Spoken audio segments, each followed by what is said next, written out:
E aí, pessoal? Vamos aqui para mais uma aula sobre os erros do cotidiano da língua portuguesa. Se você perdeu a aula 1, tem aí no card, certo? Vamos analisar aqui essas frases selecionadas. Vocês vão observar que elas podem ter 1, 2, 3 ou 4 erros. Você faz a pausa no vídeo, você pode olhar as 6 frases de uma vez só e tentar anotar a quantidade de erros que você vai encontrar em cada uma delas. Ou então faz isso de uma por uma. Olha a primeira frase, pausa, anota, despausa e confere aí, tá certo? Vamos lá. Vamos analisar os erros, lembrando que eu falo de erros em relação à norma culta. Na primeira frase nós temos o seguinte: a gente não sabemos identificar pessoas suspeitas. Prestem atenção nessa frase aí e tentem descobrir onde nós encontramos erros. Vocês vão perceber o seguinte: a gente é uma palavra que se refere a um grupo de pessoas, né? Ela é um pronome, é uma palavra coletiva, um pronome que se refere a várias pessoas. No entanto, ela está no singular. Isso significa que o seu verbo, o verbo saber, deve manter-se no singular também. Então, a gente não sabe e não a gente não sabemos. Então, aqui nós teríamos um problema de concordância verbal. O verbo deve concordar com o seu sujeito. A gente não sabe o que, professor? Identificar. Não é identificar. Nesse caso aqui, nós não temos essa letrinha N, certo? Do mesmo jeito, você fala identidade e não identidade.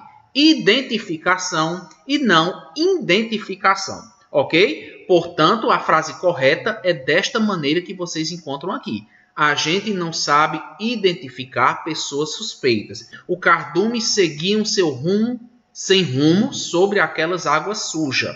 O cardume seguia sem rumo sobre aquelas águas sujas. O que é que nós vamos perceber aqui, professor? Olha só, seguiam é um verbo que está no plural, porque se refere a uma quantidade de peixes, certo? Afinal, cardume é um substantivo coletivo. Mas substantivo coletivo você escreve no singular. Então, o verbo que o acompanha deve se manter no singular também. Então, o cardume seguia seu rumo, seguia sem rumo, sobre aquelas águas sujas. Quantos erros a mais nós temos? 2. Você compreende que os peixes estavam nadando, né? Então, na verdade, eles não nadam sobre a superfície da água, e sim sob a superfície da água. Não é sobre, portanto, é sob, por baixo, certo? Aquelas águas sujas. Olha só a palavra suja, que deve aparecer no plural, para concordar com o substantivo água. Certo, pessoal? E aqui está a frase correta para você comprovar, para você confirmar se está adequada ao que você fez. Você está na minha lista negra. O que será que tem de errado nesta frase aí?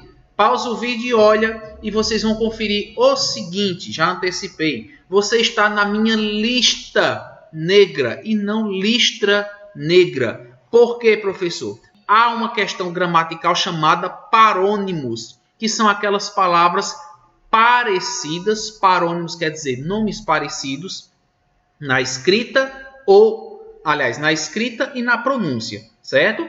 Lista é muito parecido com listra, mas os significados são diferentes. Eu só poderia entender que essa primeira frase está correta se alguém estivesse numa listra negra, uma faixa negra, né? Uma faixa escura sobre alguma coisa. Se uma zebra estivesse falando isso aqui para uma mosca, então estaria correto. Mas, no modo geral, vou entender que é uma lista negra, porque é numa relação de pessoas. Nessa quarta frase, observem aí. Minha vizinha é pão dura, economiza na carne e exagera no alface, que é mais barato. Essa frase 4 eu já vou antecipando aqui para vocês. Nós vamos ter aqui 2, 3 erros nessa frase aí. Pausa o vídeo. Tenta identificar os 3 erros, certo? Aí você despausa e você vai perceber o seguinte. Primeiro erro, professor, qual é? Minha vizinha é pão duro. Pão duro para se referir a uma mulher? Sim, porque esse é um adjetivo invariável, certo? Pão duro é uma palavra que não tem feminino. Portanto, minha vizinha é pão duro. Economiza na carne e exagera no alface, que é mais barato. A palavra alface é um substantivo feminino. Então, eu como a alface e não o alface. Portanto, ela exagera na alface, que é mais barato. Não, se é a alface, essa alface é mais barata. O adjetivo se mantém no feminino, aliás, ele fica no feminino, porque nós temos a palavra alface também no feminino. Conferindo a frase aí, vocês estão vendo bem direitinho, olha, está tudo certinho. O avião aterrissou às 15h30. É a frase seguinte. 3 erros de escrita, certo? Vamos entender aí quais são esses erros. Olha só.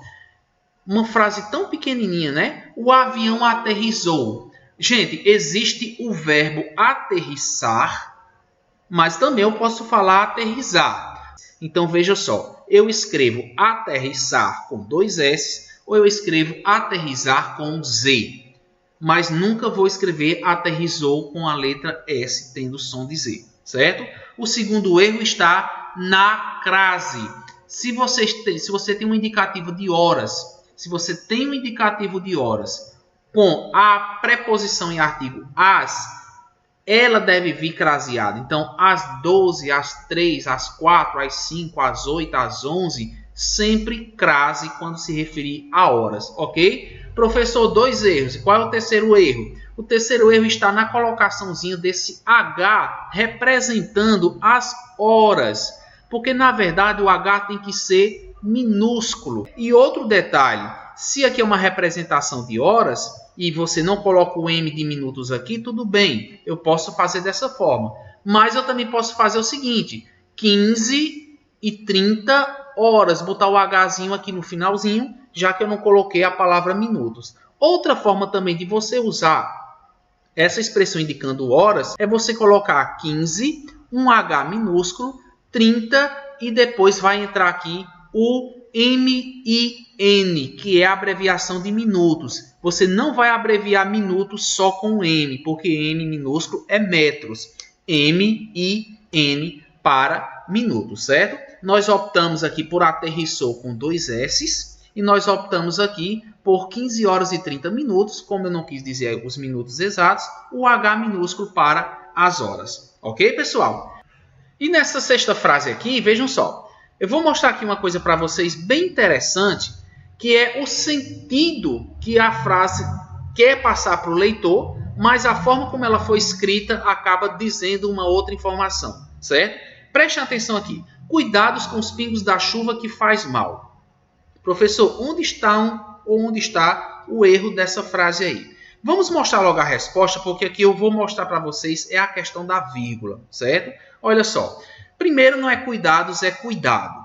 Cuidado com os pingos da chuva, aí tudo bem. Mas vejam que eu coloco uma vírgula e escrevo na frente, que fazem mal.